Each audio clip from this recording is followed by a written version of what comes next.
más ameno, cómo hacer una lonchera de manera creativa que le guste a los niños sin dejar de lado algún alimento que sea importante para el crecimiento de los más pequeños del hogar. Ese es el tema que vamos a estar tratando el día de hoy acá en Soluciones. Lonchera escolar. ¿Qué hace usted o qué ideas tiene para armar la lonchera la próxima semana cuando inicien a clase sus hijos? Entonces, pues póngase en contacto con nosotros a través de nuestras redes sociales. En Twitter y en Instagram recuerden que somos @solucionesgb. El día de hoy estaremos utilizando la etiqueta numeral Soluciones Lonchera. Acompáñenos con esta etiqueta, con sus preguntas, con sus comentarios, con su experiencia. El año escolar que culminó ya. Y pues qué ideas tiene también, coméntenoslas a través de las redes sociales para este nuevo año escolar. Recuerden que también pueden estar comunicados con nosotros en Globovisión por todas nuestras redes sociales. En Twitter y en Instagram somos @Globovisión. En Facebook también nos puede ubicar como Globovisión. En Telegram como Globovisión_oficial a través de nuestra página web www.globovision.com. Allí no solo puede estar informado minuto a minuto, sino que además va a poder ver todos los programas que usted, pues si alguno se perdió, entonces búsquelo allí en la sección de prioridad de hoy acá en Soluciones. Para ello nos acompaña una amiga de la casa, María Ángel Paolini, directora de Cocina Segura, y también Minerva Camero, nutricionista. Bienvenidas ambas, gracias por haber atendido nuestra invitación el día de hoy a acompañarnos a tratar este tema. Faltan pocos días para que ya inicie el año escolar y como lo decía al principio del programa, pues también se vuelve como un dolor de cabeza para los padres armar la lonchera escolar. ¿Cuál es la importancia de esa lonchera escolar, de ese primeros alimentos que tienen los niños en el día? Bueno, fíjate que para este año escolar yo quiero puntualizar dos cosas que me parecen claves. La primera es, todo nuevo año escolar es un comienzo. Y como un comienzo es un arranque de ciclos con, bueno, nuevas oportunidades para hacer ajustes. Entonces, me encantaría que este año escolar comenzara con una perspectiva distinta a la hora de mirar el alimento que le transportamos en la lonchera a nuestros chamos, ¿no? Evidentemente la lonchera, dependiendo de la edad del niño, puede ser la primera comida del día o puede ser literalmente la merienda de media mañana. Porque en la medida en que los niños van creciendo, el momento de tomar la lonchera, esa comida que se prepara en casa y se transporta al colegio, va avanzando en las horas. Entonces, si el niño comienza las actividades muy temprano, es importantísimo que él pueda llegar al salón de clases con un desayuno ya ingerido o en la casa o antes de comenzar las labores escolares. Entonces, esta merienda que transportamos en la lonchera se convierte en una recarga de energía de mitad de mañana. Entonces con eso, bueno, también podemos balancear un poco lo que vamos a colocar aquí. Y el otro argumento importante de la lonchera es que para la mayoría de nuestros niños, el almuerzo también se transporta en lonchera. Entonces es una consideración que hay que tener en especial al momento de iniciar la rutina con los niños, porque ellos vienen de 2 meses de comer en la casa, de comer en la mesa, con el plato, en familia, y esta nueva rutina invita a comer con los amigos de una manera diferente, en una viandita, con unos alimentos que posiblemente tengan varias horas transportados y almacenados. Entonces hay que ponerle un poquito más de cariño para que el niño, pues, de alguna manera se sienta amigable, cercano a esta nueva manera de ingerir los alimentos. ¿Qué tan o por qué es especialmente importante esa lonchera escolar en el crecimiento de los niños? Bueno, fíjate, la lonchera escolar muchas veces representa, dependiendo también de la distancia que haya del hogar a la escuela, la primera comida del día, puede ser o no. Es súper importante porque hay que romper el ayuno. El niño viene de varias horas de sueño donde hubo un ayuno. Y los alimentos que ingiere a primera hora de la mañana son aquellos que les van a dar el arranque para todo lo que es su energía del día. Como comentaba María Ángel, también en esa lonchera puede ir la comida del almuerzo, donde la mamá debe asegurar de alguna manera que el niño tenga pues todos los nutrientes que necesita para cubrir gran parte del día. Hay que recordar que muchos niños pasan más de 6 a 8 horas en las escuelas o en las guarderías, entonces debe haber ese resguardo de alguna manera por parte de la madre de que el niño tenga acceso a todos los alimentos. ¿Cómo debe estar conformada esa lonchera? O sea, para un niño, los más chiquiticos, y hablamos también de los ya que estén a lo mejor en un bachillerato, que tengan varias actividades al día, ¿cómo son o cómo debería estar esa lonchera conformada? Bueno, en primer lugar, si el niño ya desayunó o si el adolescente desayunó en casa, esa merienda lo que necesita es simplemente una recarga de energía. Allí puede ir, tiendo a recomendar alimentos de tipo proteico, como un yogur o como unos frutos secos, o incluso puede ser carbohidratos de absorción rápida para de nuevo fomentar esa recarga de energía, que puede ser una fruta o una galleta. Si no desayunó, y esto es bien importante, entender la dinámica del niño o del adolescente en ese momento, entonces sí hay que procurar que tengamos alimentos de los 3 grupos principales: proteínas, lípidos y carbohidratos. Ahora bien, no podemos dejar o hablar de lonchera sin de apartar el tema situación económica del país. Ya se reflejaba en algunos medios impresos, pues, lo costoso que es para este año escolar armar una lonchera. ¿Qué alimentos, ya los comentaba María Ángel, pues que no deben faltar en esa lonchera, pero en este momento de situación económica, de situación alimentaria, cómo hacer o cómo puede ser una madre más creativa para no dejar de lado esos nutrientes tan importantes y pues poder tener una lonchera completa que ayude a la alimentación y el crecimiento, el desarrollo de ese hijo? Bueno, fíjate, hoy en día pues muchas mujeres nos estamos reinventando, ¿no? Con esta cuestión, no solo para la alimentación de nuestros hijos, sino del grupo familiar como tal. En una lonchera nunca debe estar ausente una fruta, ¿ok? ¿Qué vamos a hacer? Lo que vamos a hacer es migrar de esas costumbres que teníamos de ciertos tipos de fruta a las frutas que tenemos de temporada. ¿Por qué? Porque la fruta que está de temporada tiene un costo menor que me va a permitir colocarla en la lonchera de mi niño, ¿ok? Es bien importante que la fruta el niño la coma entera. Si es una fruta que ya viene con cáscara, que el niño ya tiene una edad suficiente para descubrir y comer la fruta. ¿Por qué? Porque su conservación va a ser mucho mejor. Adicional a la fruta, siempre debe haber también un carbohidrato de absorción lenta que le permita tener el tiempo de ayuno promedio que hay entre las meriendas, que son de 3 horas. Podemos acudir a galletas, pero no galletas comerciales, podemos hacer galletas en casa en base a avena, cambur, etcétera, etcétera, ¿ok? Ahorita en redes sociales hay muchas alternativas para elaborar recetas caseras, son súper sencillas, unas galletas que pueden ubicarse o hacerlas en 15 minutos, donde podamos colocar al niño y así no recurrir tanto a ese alimento ya empacado o procesado que conocemos, pues que los costos se han elevado bastante.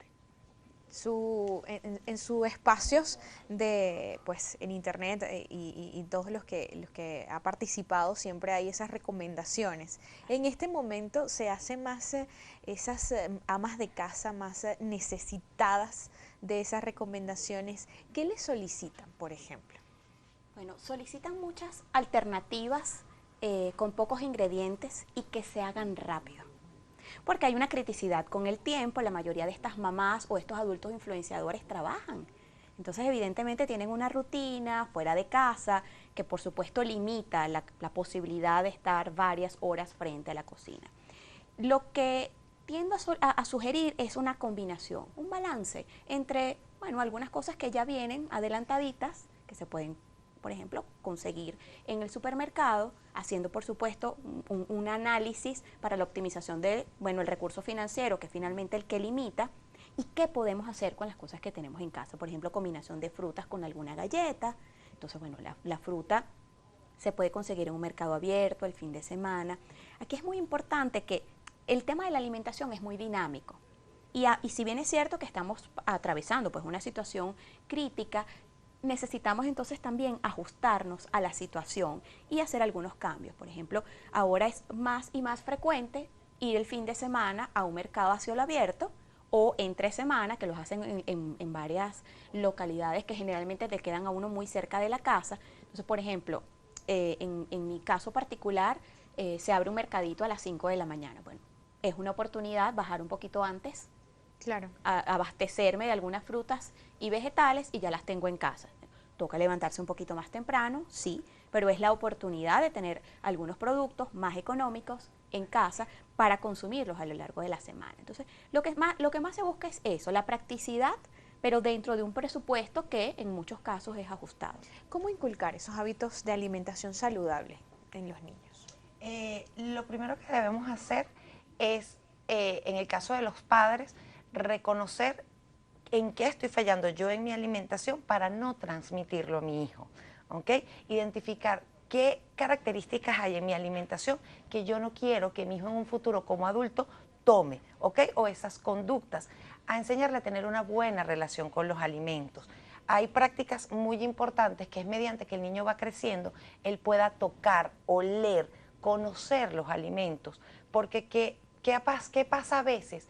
Que el niño es ajeno a la cocina. No, los niños no entran a la cocina, cuidado, pero el niño puede entrar a la cocina, puede jugar con los alimentos, puede compartir con mamá la preparación de su lonchera y la selección de aquellos alimentos que por color, olor o textura le llamen la atención. Eso es básico. Bueno, yo como nutricionista estoy obviamente enamorada de mi profesión y de los alimentos, y tenemos que buscar como padres enamorar a los niños de aquello que va a ir en su lonchera e involucrarlos como protagonistas. ¿Cómo se logra ese protagonismo de ellos? En primer lugar, con el modelo, con el modelaje de los papás y de los adultos que viven en la casa y que hacen vida alrededor de ese niño. Muchas veces tenemos hermanos mayores, tíos, primos, abuelos. Entonces, en la medida en la que la familia tiene hábitos saludables de alimentación, el niño va a aprender, va a mirar. Si en casa jamás entran los vegetales porque a uno no le gusta o el otro no los come, el otro no los sabe preparar, bueno, el niño no va a estar familiarizado con esos sabores. Y algo que me encanta que acaba de comentar Minerva es que ese contacto directo con el sabor primario de la fruta, del vegetal, del alimento, porque muchas veces tenemos la tendencia de, bueno, yo le escondo los vegetales, o yo le escondo esto por aquí o le escondo por allá. ¿Qué pasa? Que el niño no sabe finalmente a qué sabe, por ejemplo, una zanahoria, o cómo sabe una selga, o cómo sabe una espinaca, porque, bueno, tiendo a escondérsela porque él no le gusta. Bueno, hay que evaluar qué pasa allí. Es que a mí no me gusta, es que hay una tendencia, porque generalmente el niño come lo que la madre come. De hecho, desde la gestación ocurre eso. Y el niño se familiariza con esos sabores desde lo que come mamá en el periodo de gestación. Luego el aprendizaje viene de lo que encuentra muy cercano. Y el tercer espacio es el colegio, la escuela, la guardería. Ese espacio donde mirando lo que comen otros niños, mirando lo que come el adulto influenciador, que en este caso es la maestra, el auxiliar del aula, ese es el otro espacio de modelaje que nosotros como adultos influenciadores y como tenedores de familia es importante que podamos, que podamos abrazar y que podamos incorporar en lo que podemos, en cómo podemos acompañar a nuestros hijos. Y justamente, bueno, ya inicia el año escolar la próxima semana. Mucha participación para nosotros es importante y es por ello que colocamos a su disposición nuestras redes sociales en Twitter y en Instagram, @solucionesgb. El día de hoy estamos utilizando la etiqueta numeral Soluciones Lonchera, así que acompañen sus experiencias, también sus preguntas, sus dudas a través de nuestras redes sociales con esta etiqueta que ven aquí en pantalla, numeral Soluciones Lonchera, y saben que más adelante vamos a estar revisando todas nuestras redes sociales y comentándoles también a nuestras invitadas sobre esos mensajes que ustedes nos hacen llegar.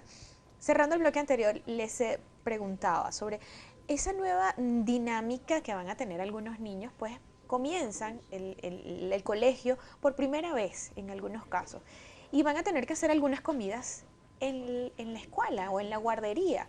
Y eso pues a veces se convierte también en una preocupación para las madres, no solo porque estás dejando al niño por primera vez en otro lugar que no es la casa, sino porque además va a tener que comer en otro sitio. ¿Cómo hacer para que ese niño se adapte o esa nueva dinámica sea un poco más llevadera? No sea un choque de una para ese chiquitico de la casa. Bueno, fíjate que hay fenómenos alrededor del inicio de clases que además debo confesar que me encanta porque descubrir a una nueva familia que inicia una nueva etapa con un niño que, bueno, que ya dejó de ser bebé y que empieza a andar sus primeros pasos en la etapa escolar, yo creo que es una de las etapas más bonitas que hay. Y mi invitación siempre es a manejarlo con liviandad, a manejarlo sin tanto drama, porque la verdad es que el niño tiende a ser muy abierto a esas nuevas experiencias, sobre todo si ha estado acostumbrado, por ejemplo, al paseo a la casa de la abuela o de algún amigo. Entonces ya él ha experimentado lo que significa comer fuera de casa, con quizás la sazón incluso de otra persona. Entonces ahí, bueno, bajar un poco los niveles de ansiedad que son típicos, clásicos del periodo, y manejarlo con alegría con el niño, con entusiasmo, que no se sienta que es un problema, que es una angustia, porque eso es lo primero que él va a sentir. Luego, ya estando en el colegio, es una etapa de socializar, de compartir, de mirar cómo comen otros, de mirar a otros adultos influenciadores. Evidentemente hay niños que asumen esa etapa con mucha más suavidad que otros, hay niños que les cuesta un poco más. Recuerda que hay un cambio importante, hay que levantarlos más temprano, es salir de casa quizás a una hora que es atípica a lo que normalmente se hace. Entonces, en algunos casos lo que se puede recomendar es empezar a hacer pequeños experimentos. Tenemos esta semana que nos queda el fin de semana, bueno, vamos a llevarlo a comer fuera de casa, vamos a mirar, incluso hacer ensayos de cómo podría ser esa dinámica del niño abriendo su lonchera y descubriendo que hay algunos alimentos allí que a él le gustan, que son sus favoritos. Comenzar quizás por allí, con esos alimentos que sabemos que le gusta, que disfruta, para que esa transición sea más amigable con el niño y, bueno, evidentemente también más amigable con el entorno escolar. Comienzan a los 3, 4 años o hasta más chiquitos, Antes, 2 sí. años, ya en una guardería, en un jardín infantil. Y pues a lo mejor también comienzan a conocer nuevos sabores, conocer otra forma de preparación. Lo hablábamos en el corte, de pues niños que no comían algo en casa y lo llevaron a la guardería y wow, la mamá se sorprendió porque ahora el niño come sopa, por ejemplo, y en casa no comía sopa. ¿Cómo puede hacer una madre a lo mejor para entender eso? Que ese cambio de ese niño en cuanto a lo que está aprendiendo a comer y lo que pues ya no quiere comer en casa, sino que quiere comer en el colegio. Sí, fíjate, hay factores fundamentales. Obviamente, yo como mamá que cocino en casa, no cocino de la misma manera que cocina la persona que cocina en la guardería. Muchas veces los adultos tendemos a decir o a creer que lo que me gusta a mí es lo que le va a gustar a mi hijo, o lo que no me gusta a mí es lo que no le va a gustar a mi hijo. Y solemos hacer las preparaciones como estamos acostumbrados, utilizando mucho aliño, sal agregada, etcétera, etcétera. Pensando, bueno, es que a mi niño le va a gustar lo que me gusta a mí. La comida del niño debe ser lo más sencilla posible. De hecho, desde el momento que nace hasta los 2 años no debe contener ni sal ni azúcar. ¿Por qué? Para acostumbrar al niño al sabor original del alimento. Cuando tú llevas a tu hijo a la guardería, en la guardería muchas veces ese alimento es lo más sencillo posible. Entonces, por ejemplo, como estábamos hablando en el corte, una sopa de caraotas o minestrón de caraotas negras, que en casa mi mamá le pone cebolla, cilantro, Pasta, pimentón, chorizos, porque a veces se le agrega, en mi guardería es simplemente la sopita de caraotas. Y me acostumbro al sabor. Entonces lo rechazo en casa porque en casa es mucho más fuerte para el paladar. Recuerda que el paladar de un niño no es el mismo que un adulto. Las sensaciones, inclusive la suavidad o no del alimento es diferente. ¿Ok? Entonces, como madres debemos de alguna manera tratar de simplificarnos la vida, porque a veces nos complicamos y lo más sencillo es lo más aparente. Y simplemente pues tomar las cosas así de la manera más sencilla y enseñar al niño que conozca el alimento tal cual es, sin agregados. Hablábamos que la lonchera puede ser un complemento de ese desayuno, una merienda en la mañana. ¿Es recomendable en todos los casos que ese niño tenga la primera comida del día en casa y evitar que esa primera comida sea en el colegio? Eso sería lo ideal, pero hay que aterrizarlo a nuestra realidad. Hay familias que salen muy temprano de casa, a veces el niño va dormido en el carro y evidentemente ese ciclo de vigilia dificulta. O sea, que un niño coma dormido no es recomendable, porque entonces el niño no tiene contacto, no hay conciencia de que está comiendo, ni de los sabores, sino que simplemente está tragando, bueno, porque alguien le está colocando algo en la boca, pero no hay conciencia y eso es muy importante que lo podamos limitar. Para mí sería estupendo que desayunaran en casa y luego la merienda en el colegio. Pero si eso no es posible, bueno, explorar. ¿Hay un horario de desayuno en el colegio de mi hijo? Hay colegios que lo tienen. Hay colegios que el niño entra al aula y en ese momento hay una hora para desayunar. Entonces, bueno, si eso es así, posiblemente podamos utilizar alguna bebida a base de lácteos o a base de agua si no puede consumir lácteos, que rompa el ayuno y dejar el desayuno en el colegio, porque es un momento importante desde el punto de vista social. Si ya el niño tiene suficiente edad para que no exista la hora del desayuno, entonces es importante que antes que el niño se siente en su mesita o en el pupitre en el aula, él haya comido algo. Un desayuno completo con el carbohidrato, con la proteína, en la cantidad apropiada para la edad del niño. Y luego, a partir de las 9:30, 10, 10:30, dependiendo de la hora del receso, entonces sí hacer la merienda. Entonces, la primera invitación es a mirar cómo es el ritmo en el colegio, para que de esa manera podamos administrar mejor el recurso en casa. María Ángel tocaba el tema de las cantidades. ¿Qué tan importante es eso? Fíjate, es súper importante. Te explico por qué. El niño tiene etapas durante su crecimiento y desarrollo donde la velocidad de crecimiento es superior o es inferior. Por ejemplo, en el primer año de vida, el niño dobla su talla. Entonces necesita mayor cantidad de alimentos para obtener las energías necesarias. Luego a los 2 años, que normalmente eso coincide con la entrada a la guardería, el niño disminuye esa cantidad de comida que él solicita porque la velocidad de crecimiento baja. Entonces, por ejemplo, en mi caso, yo en consulta he tenido muchas mamás que el niño está en el orden de los 2 años y me dice, pero es que ya no quiere comer o ya no come como antes. Es normal porque al bajar la velocidad de crecimiento, sus necesidades disminuyen. Entonces él empieza a comer un poco menos. Luego tenemos un pico ya en la edad preescolar y luego viene un pico ya en primaria, que es cuando van a adolescencia, que ya a partir de los 9 o 10 años quieren comerse el mundo. Entonces la mamá dice, me está comiendo a mí, ¿qué hago? ¿Cómo invento? ¿Cómo rindo la comida? Y más cuando son más de 1, 2, 3 niños dentro de casa, ¿no?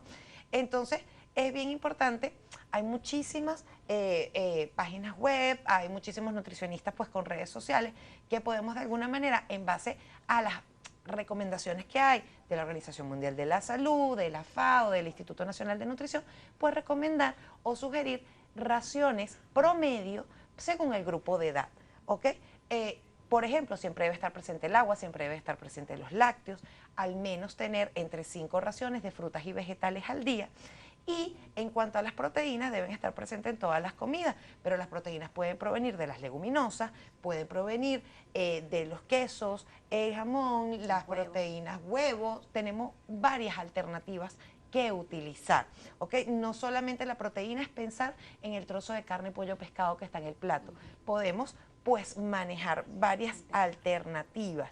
Y yo creo que ahorita tenemos que reinventarnos y tenemos que buscar la parte de la creatividad. Y gracias a Dios hay muchísimos emprendedores en el país con muchas ganas pues de dar esa información para obtener lo mejor de la disponibilidad que tenemos. Es necesaria las proteínas, el calcio. ¿Dónde ubicamos el calcio para los niños, por ejemplo?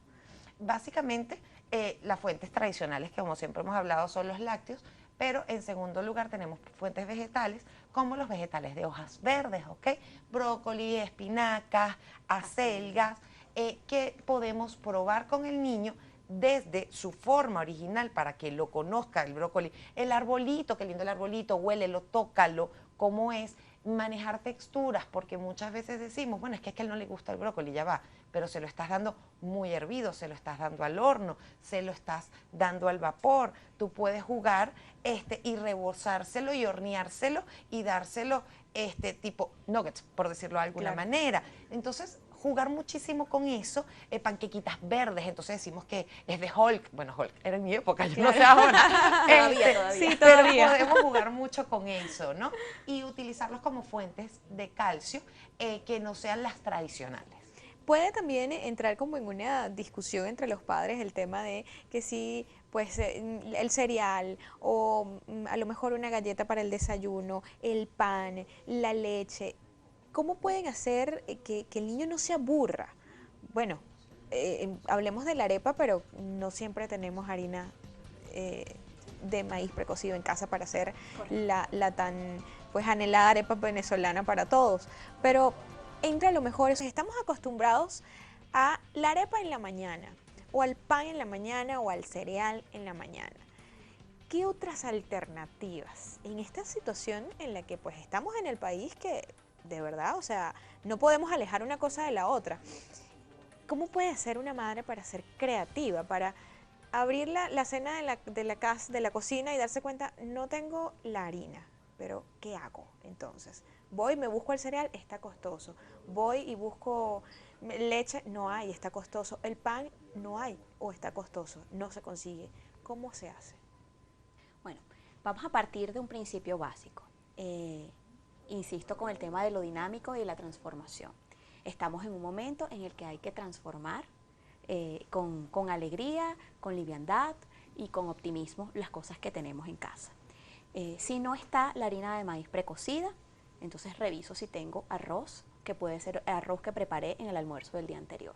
Y con eso transformo ese alimento y minimizo incluso el desperdicio alimentario, porque hay muchas personas que no les gusta comer el arroz recalentado, entonces ese poquito que quedó del almuerzo anterior, entonces generalmente va a la basura. Bueno, ¿cómo puedo transformar yo platos de preparaciones previas en alternativas que sean igualmente deliciosas, que sean nutritivas y que sean atractivas? Entonces, no tengo harina de maíz precocida, entonces me busco otro cereal. Y no estoy hablando de cereal en cajita, porque los cereales no son lo que vienen en las cajitas. Tenemos maíz, tenemos trigo, tenemos avena, tenemos cebada, tenemos centeno y tenemos arroz.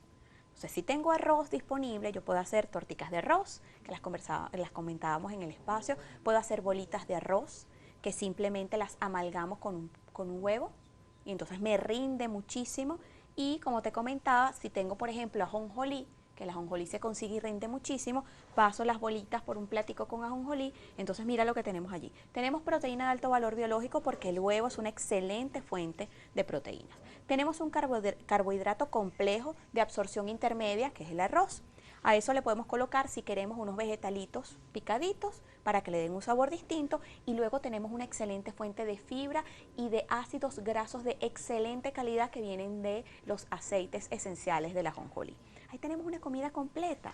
Es distinta a la que estamos acostumbrados. Entonces, ¿qué es lo que sucede? Necesitamos poner en pausa lo que estamos acostumbrados y abrir nuestra mente a alternativas distintas. Nosotros comemos arepa porque nacimos en Venezuela. Benditas sean las arepas porque somos venezolanos. Más, si no las tenemos, bueno, vamos a mirar qué otras alternativas, vamos a ver con esta velocidad de información que tenemos, por ejemplo, que se desayuna en otros países y que con lo que tengo puedo construir un menú apropiado para mis hijos. Hablábamos también en el corte de la cantidad de proteínas y la importancia de la cantidad de proteínas. Muchos pues pensamos que es mejor el pedazo de a lo mejor esa carne blanca o esa carne roja y pues debe ser una cantidad, digamos, que llame la atención a la vista.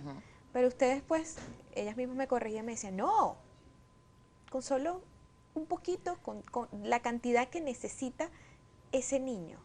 ¿Cómo sabemos qué cantidad? Fíjate algo, culturalmente estamos acostumbrados a que si no está el trozo de carne, ¿okay?, o de pollo en el plato, yo siento que no estoy comiendo proteína. Y que incluso si no está el trozo de carne, pollo o pescado, si no hay granos o huevos o una tortilla, siento que no estoy comiendo proteínas. Entonces, lo primero es determinar en qué alimentos hay proteínas. Obviamente el grupo de carne, leche, huevos, pero también tenemos proteínas en la soya, ¿ok? Y también tenemos proteínas en las leguminosas o los granos que conocemos culturalmente.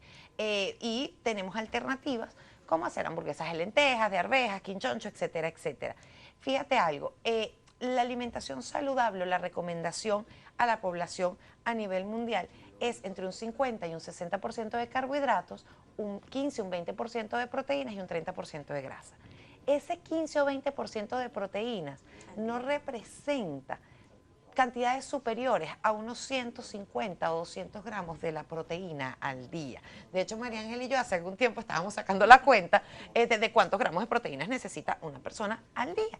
Y no supera los 150 gramos. Es decir, cuando nosotros vamos a un supermercado o cuando hacemos una compra, compramos una milanesa o compramos un pedacito de pollo o compramos jamón o queso y pedimos 150 gramos. ¿Y cómo es la ración? ¿Qué es lo que veo yo en mi plato? No veo algo monstruosamente grande y eso es importante. empezar a reeducarnos sobre cuál es la cantidad necesaria para mí. Yo, por ejemplo, en el caso de la consulta, yo uso mucho con los pacientes, mira, tú puedes utilizar lo que es la dimensión de la palma de tu mano en proteínas o inclusive un 60% de ella. Ya con eso ya cubro mi necesidad de proteína de alto valor biológico al día, ¿ok? Y eso es, perdón, que es bien Sí, importante, María. porque creo que es importante que miremos, bueno, mi tamaño y el tamaño de Ajá. Minerva, cada una tiene un requerimiento distinto porque tenemos talla y peso diferente. Ujú. Entonces, el utilizar la mano como referencia es tremendamente poderoso, porque nos permite a nosotros racionalizar cuánto es lo que necesito yo y cuánto es lo que necesita mi hijo. Y con ellos Porque- también se hace la... Absolutamente, Es con igual, la palma Sí, de su con mano. ellos lo haces con la palma de la mano y tienes el adicional de 1 o 2 porciones de lácteo al día, que sería 1 o 2 tacitas de leche o yogur, o inclusive, dependiendo si el niño es intolerante o no, pues utilizar sucedáneos, ¿ok? El tema de la inapetencia de algunos niños, pues en ciertas edades, nos comentaba que entre los 2 años, 3 años, pues bajan un poco ese consumo. Pero podemos encontrarnos a lo mejor con un niño de 5 años que está inapetente. ¿Cómo hacer que ese niño pues tenga los nutrientes necesarios, lo que pues se dicta en la dieta para un niño, sin pues obligarlo a tener que comer o a la cantidad que pues uno cree que debe comer? Bueno, ahí hay que mirar cuáles son las razones por las cuales el niño tiene inapetencia. Porque hay niños que son inapetentes a una hora porque posiblemente tomaron un desayuno muy grande. Por ejemplo, hay mamás que tienen la tendencia a ofrecerle lo que llamamos el tetero en un vasito, que entonces tiene una mezcla de cereales, de varios cereales, a base de leche. Y estamos hablando de un vaso de 250 mililitros, que sería lo esperado, pero que tiene una carga calórica importante. Si el niño tiene una hora de desayunar, si eso lo tomó a las 7 de la mañana y la hora de la merienda es a las 9, es posible que ese niño en ese momento no quiera comer la arepa que va en la lonchera. ¿Sí? Entonces es bien importante explorar, bueno, cuánto tiempo debe transcurrir entre esa toma de ese tetero en la mañana y la próxima comida, porque posiblemente no es inapetencia, es que seguramente él aún no tiene necesidad de comer. El cuerpo es sabio, el cuerpo te dice en el momento en el que necesita la recarga de energía. El asunto es que nosotros, bueno, tenemos horarios y comemos más por la hora que por la sensación de hambre que tenemos. Y los niños vienen con eso, pero muy, muy bien. Además, ese es el aprendizaje, así venimos 0 kilómetros. Eso a lo mejor ha aumentado o ha visto más casos de niños en su consultorio. Fíjate algo, más que la consulta como tal, lo que sí he visto es un aumento en la demanda de los talleres de cocina saludable. ¿Qué es? Lo práctico es, estamos en una cocina y vamos a aprender a hacer cosas diferentes. Vamos a aprender a hacer carnes mechadas de concha de plátano, vamos a aprender a hacer arepas de calabacín, vamos a aprender a hacer hamburguesas de lentejas. ¿Por qué? Porque las mamás dicen, bueno, tengo que buscar alternativas, pero yo necesito a alguien que me lo enseñe, alguien que me diga cómo hacerlo. Entonces, más que la preocupación en consulta, donde básicamente en la consulta lo que hacemos es determinar en peso, talla y crecimiento y desarrollo cómo está el niño y si es un niño sano, ¿ok? Más que todo es la alternativa, donde la consulta no es tanto para el niño, sino para la madre. Es una cosa impresionante, porque, yo quiero pedir una consulta para mi nené, o para mi nieto, o para mi sobrina, pero realmente cuando vas a consultar, la consulta es para la madre, para la tía y para la abuela.